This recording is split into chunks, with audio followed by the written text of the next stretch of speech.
অন্য এযোৰ দেখাওঁ ৰ'ব আৰু এযোৰ ধুনীয়া আহিছে এইখন মেখেলা এইযোৰ অলপ দীপ বাদামী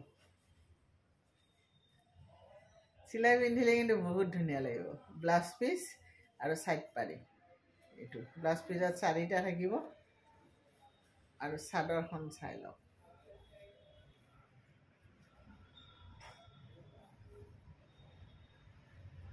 এইখন চাদৰ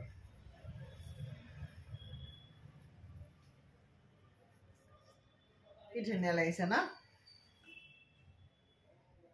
কাপোৰযোৰ ৰংটো কিন্তু একদম মানে বেলেগ ধুনীয়া আনকমন হয় আনকমন ৰঙৰ কাপোৰ এযোৰ আৰু যদি কাপোৰযোৰ লাগে যোগাযোগ কৰিব পাৰিব সাইড পাৰি এটা ইয়েলত থাকিব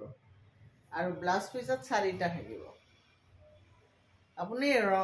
ইয়েলো ব্লাউজৰ লগতো পিন্ধি দিব পাৰিব ভাল লাগিব ৰংটো কিন্তু আনকমন ৰং সেইটো কৈ দিলোঁ 4500 কাপোৰযোৰৰ দাম